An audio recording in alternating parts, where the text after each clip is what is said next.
Tenth science में कुछ महत्वपूर्ण अंकिक मान जो हमने पूरी पुस्तक से एकत्र किए हैं, 8-9 अंकिक मान बहुत महत्वपूर्ण हैं, इसे हम देखते हैं। पहला हमारा मान होगा निर्वात में प्रकाश की चाल कितनी होती है। तो निर्वात में प्रकाश की चाल होती है 3 × 10⁸ मीटर पर सेकंड। ये बहुत महत्वपूर्ण है, निर्वात में प्रकाश की चाल 3 × 10⁸ मीटर पर सेकंड। दूसरा है कि एक पोषी स्तर से दूसरे पोषी स्तर तक भोजन की मात्रा का कितने प्रतिशत ट्रांसफर होता है जाता है, तो याद रखिएगा कितना परसेंट है, 10% होता है। तीसरा, सुस्पष्ट दृष्टि की न्यूनतम दूरी कितनी होती है। स्पष्ट दृष्टि की न्यूनतम दूरी होती है 25 सेंटीमीटर। इसे हम नेत्र का निकट बिंदु भी कहते हैं। तो ये ऐसे भी पूछा जा सकता है कि नेत्र के निकट बिंदु की दूरी कितनी होती है, तो 25 सेंटीमीटर।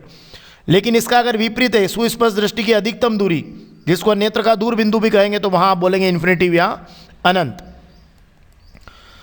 फिर एक इलेक्ट्रॉन पर कितना आवेश होता है, तो 1.6 × 10⁻⁻19 कूलाम एक इलेक्ट्रॉन पर आवेश होता है, याद रखिएगा 1.6 × 10⁻⁻19 कूलाम। और अगर एक कूलाम आवेश में पूछा जाए कि कितने सारे इलेक्ट्रॉन मिलकर एक कूलाम आवेश बनाते हैं, तो 6.25 × 10⁻18 इलेक्ट्रॉन मिलकर एक कूलाम आवेश बनाते हैं। तो ये चूंकि संख्या है, कभी आप इसमें अक्सर बच्चे कंफ्यूज होते हैं, एक इलेक्ट्रॉन पर आवेश और एक कूलाम आवेश में इलेक्ट्रॉनों की संख्या, तो संख्या कभी नेगेटिव नहीं होती। तो 10⁻, यहाँ पर हमेशा प्लस रहेगा, ये ध्यान रखिएगा। प्लस वाली वैल्यू जो है वो एक कूलाम आवेश में इलेक्ट्रॉन है, और एक इलेक्ट्रॉन पर आवेश 1.6 × 10⁻⁻19 कूलाम, और एक कूलाम आवेश में इलेक्ट्रॉन्स कितने हैं, तो 6.25 × 10⁻18 इलेक्ट्रॉन। फिर 1 किलोवाट घंटा, जिसको हम कहते हैं 1 यूनिट, ये ऊर्जा है।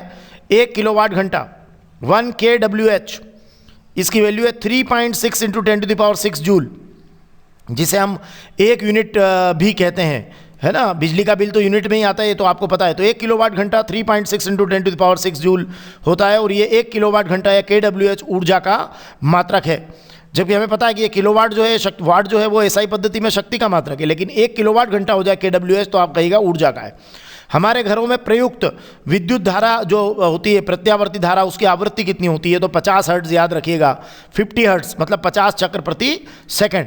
और एक और बात कि हमारे घरों में जो प्रयुक्त प्रत्यावर्ती विभवांतर या वोल्टेज होता है, जो दोनों तारों के बीच जो विभवांतर आता है, वो कितना होता है, तो 220 वोल्ट, आप याद रखिएगा 220 वोल्ट।